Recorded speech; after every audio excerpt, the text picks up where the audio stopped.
Friends, and welcome back to the channel. Just gonna start out by saying I'm sorry if I look like and sound like complete shit, because I feel like complete shit. Not sure, a couple weeks ago I had flu B, and then I was fine for a week, and then now it's all come back with a fucking vengeance.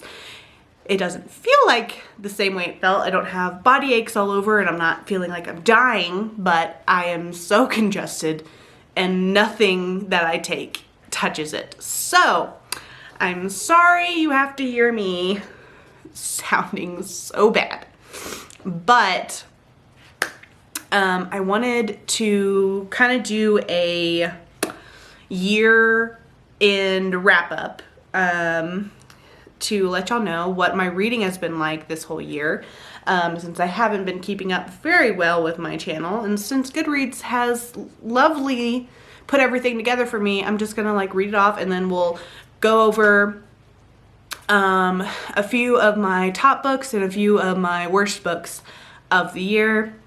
Hope you like the background. Try just doing a different angle, different spot, different stuff in the back. So let's start out with, I read 33 books this year that did a page count of 13,031 pages, which averaged out to an average length of book being 394 pages, which is pretty good. I guess I was really in that, shorter book kind of range. My average rating this year was a 3.6. This year's reading was kind of shit. I was never really looking forward to reading almost anything that I read. There's a few, obviously, that I'm going to talk about, but it was just meh. Like, I didn't care for any of these books that I was reading. Nothing was just like, oh my god, this is amazing, and nothing was just like, oh my god, this is shit. I mean, it just was just like, besides a few that I'm gonna touch on, I mean, this year was kind of lame in my reading, so that kind of sucks. I don't know if I really want to touch on my shortest book of the year was Murder at Spindle Manor, which is by Morgan Stang. It is a self-published book that I thought was really, really good. That's in the SPFBO. I really enjoyed that one. My longest book was Arcadium Unbound, which is a collection of short stories for the Cosmere by Brandon Sanderson. That was alright. I really liked Murder at Spindle Manor like so much. I think I ended up giving that 4 stars. Arcadium Unbounded, I think I gave it 3 stars because I was just like, meh, and like a majority of that story is Lift's short story, and I hate that short story. My most shelved book, so the shelf that, the book that everybody shelved, was Lessons in Chemistry with like 2 million. And I really enjoyed Lessons in Chemistry. I thought that was a 4-star book. It was very entertaining. I liked the character. I am not interested at all in watching that TV show because I am not a fan of Brie Larson, and I really wish they wouldn't have cast her as that because I would have loved to watch that TV show. But a woman in STEM, trying to prove those asshole men wrong. I mean, it's a really good, it's more complicated than that, and it's more subtle than all of that, but I mean, it's still a great read. My least shelved book with only 2,193 is Murder at Spindle Manor, which, like I said, it is a self-published book, so I don't know if we're that surprised by that. My highest rated book, according to Goodreads, not the one that I rated the highest, and I am not surprised, but kind of surprised, is Yumi and the Nightmare Painter, which was Secret Project 3 with Brandon Sanderson. Honestly, I literally just finished this book this week, like right before filming this. I finished it like yesterday. I mean, it was fine. I gave it 3 stars. This one was the one I was looking the most forward to, and it was just like, okay. I didn't think it was fantastic. I was kind of just like, oh, okay. I kind of felt like it felt very young, and I didn't really like that, which I know a lot of Sanderson stuff feels young most of the time, but like this felt like really, really young, like felt kind of skyward age range, and I just really wasn't looking to that, and I wanted more on the nightmares and more on the magic, and like I didn't feel like we got a whole lot of that until the very end, and like I wanted to know how the painting stopped the nightmares, and like he didn't dive into that, which is weird for Sanderson to not dive into a magic system. So you know, that was odd. But I liked it. It was fine. Am I gonna read it again? Probably not. Definitely not my favorite of the Secret Projects. Tress was definitely my favorite of the Secret Projects. I have not read Sunlit Man yet, but I will very soon, because I need to read it before I start my reread of Stormlight Archive. My first review of the year was Girl Forgotten by Karen Slaughter. I do have a video up with that in it. So yeah, I mean, it was pretty good. I gave it 3 stars. Like I said, like this year was pretty 3-4 star range, mainly 3 stars a lot of the time. So let's say what books I read this year were. I'm just gonna say the book and the star rating I gave it, and then the ones I want to talk about more, I will bring them up and talk about it. So we just talked about Girl Forgotten, gave that 3 stars. Remarkably Bright Creatures, 3 stars. Gardens of the Moon, the first book in the Malazan series, I gave that 4 stars. Arcadium Unbound, I gave that 3 stars. I'm Glad My Mom Died, I gave that 5 stars. We're going to talk about that in just a minute. The Return by Rachel Harrison was 2 stars. Finley Donovan Jumps the Gun, the 3rd book in the Finley Donovan series, I gave that 4 stars. The Way I Used to Be by Amber Smith, I gave that 5 stars. I would probably change that now down to a 4 star because it's not still reminiscing, but at the time I really did like it. Tress of the Emerald Sea, I gave that 5 stars. A Dowry of Blood by S.T. Gibson, I gave that 3 stars. Unpopular opinion there. Hellbent by Leigh Bardugo, I gave that 4 stars. Indelible, the 4th book in the Grant County series by Karen Slaughter, I gave that 4 stars. I enjoy this series. They're all pretty much 4 stars. They all hit a certain thing that I like. The Bone Shard Daughter, I gave that 4 stars. The Bone Shard Emperor, book 2, I gave that 3 stars. The Lost Girls by John Gallett, I gave that 3 stars. The Lost Metal, the 7th book in the Mistborn series, or the 4th book in the Mistborn Era 2, I gave that 3 stars. A Good Neighborhood, I gave that 3 stars.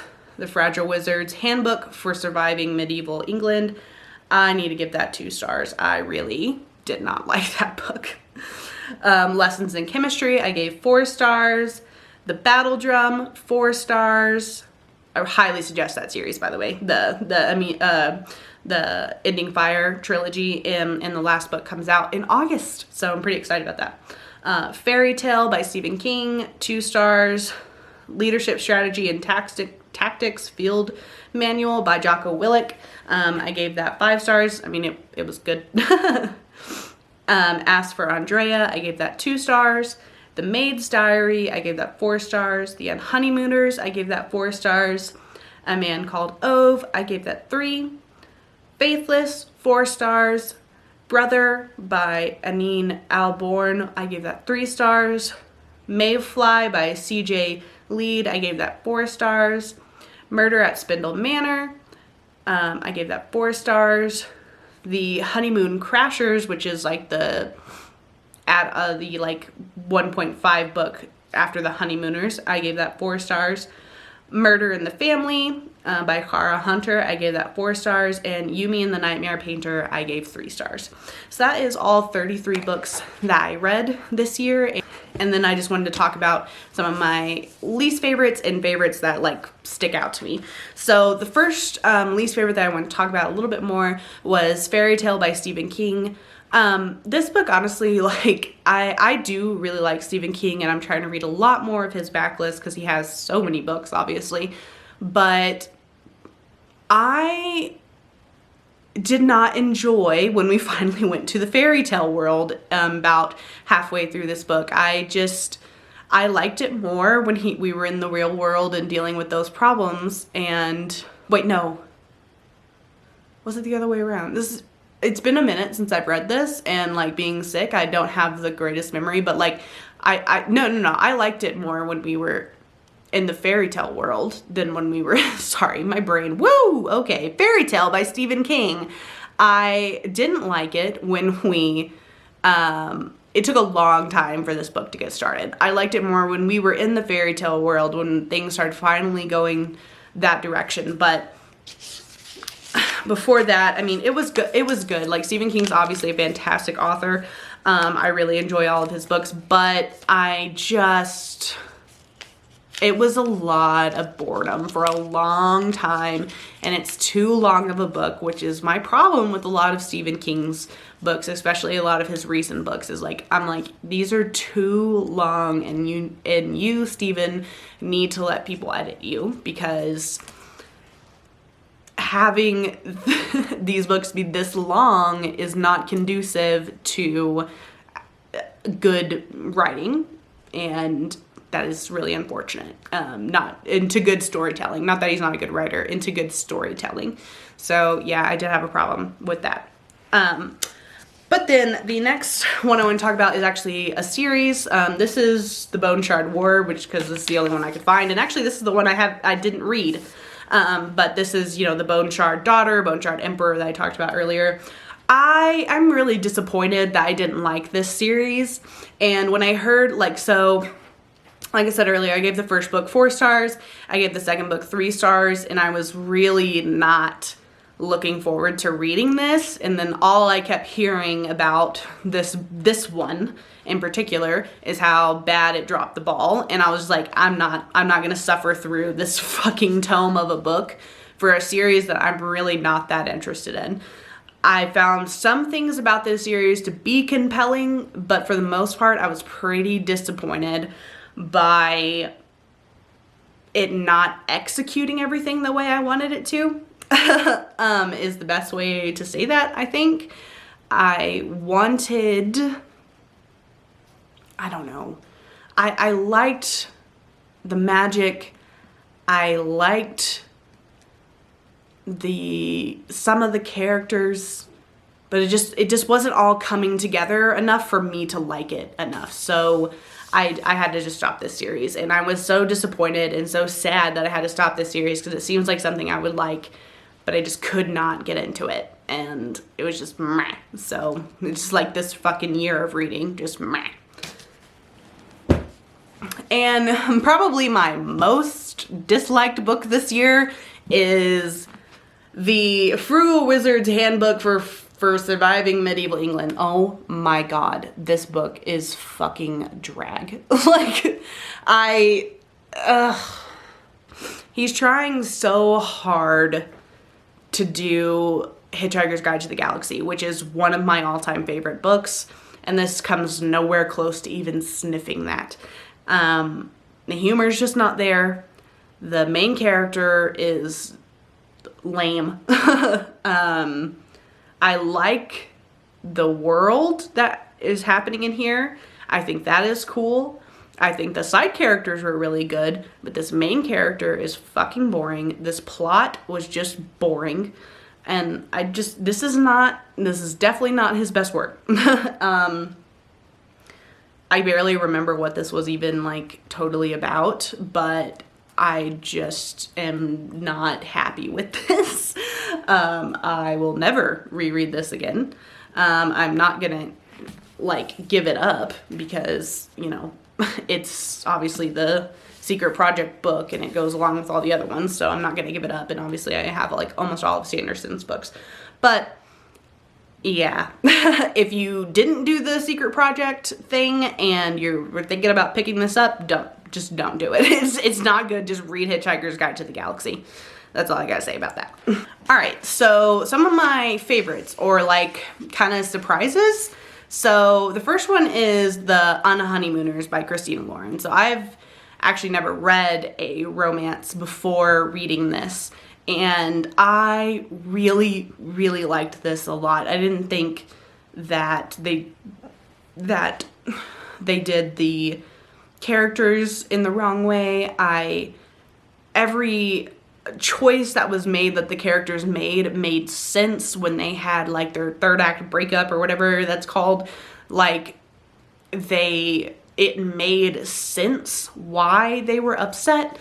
It made sense how they reconciled, and I really, really enjoyed this book. I read it on vacation, which was very much needed. Something lighthearted and nice and kind of smutty. I mean, I obviously I have a low smut threshold because I haven't really delved into it that much, but this made me want to try more romance books. So if you have any suggestions that are kind of like The Unhoneymooners, because I did really like the fake dating, like I thought that was really cool.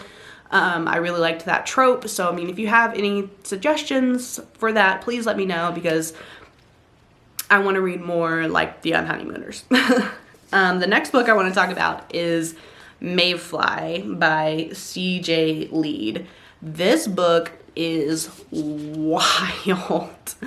I don't even know how to talk about that. I mean, just like look at that cover. This cover accurately represents this book. Accurately represents this book.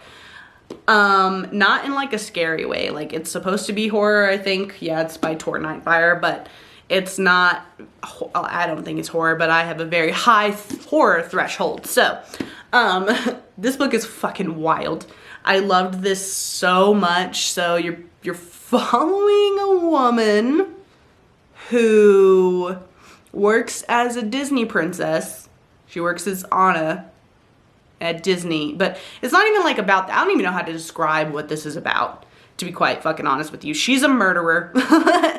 And she is fucking crazy, and she hooks up with this guy, and there is smut in this, which was shocking, and I was like, whoa! And then it's pretty good smut on top of that, and this book is just fucking crazy, and a bunch of like gory shit happens, and I fucking loved it. So yeah, when I finished reading this, I was telling my friends, I was like, y'all have got to read this book. It is so good. Y'all will love it, I promise. And guess what? They did. And so I think if you are into that kind of crazy shit, you should definitely read Mayfly too, because this was wild and crazy, and I really, really loved it. And my definite favorite book of the year was I'm Glad My Mom Died by Jennette McCurdy. This book was so good. It taught me so much about eating disorders that I didn't know about. And, you know, obviously you got to learn a lot about Jennette McCurdy's life. I mean, I'd seen iCarly before, like when I was younger, but like it wasn't really one of my shows. It was kind of after my time a little bit, but still kind of in my time. So if that makes any sense, like in that weird age range. But this was so good. The writing is beautiful. I love the way she tells the story as if we are right there in those moments with her and her mother, and her dealing with her mother treating her the way she does, and her putting up with it, and finally learning that that isn't right and that she shouldn't have to put up with this shit, and standing up for herself and learning to get over her disorders and doing stuff for herself finally. Like this was such a great book, and like I highly recommend this to anybody who is at all interested in memoirs and learning about eating disorders, who's just wanting a good story, because this is told really well and it's not boring like some nonfiction can be. I mean, it is totally interesting, and you know what? I'm glad her mom died too. But yeah, this was definitely the book of the year. If you haven't read it already, read it now ASAP. And the audiobook is totally amazing. Jeanette reads it herself, and I loved this so much. So that is everything that I have for you guys today. Remember to like, comment, and subscribe, and let me know what your worst and your best books of the year were. And we'll see you in the new year. Bye.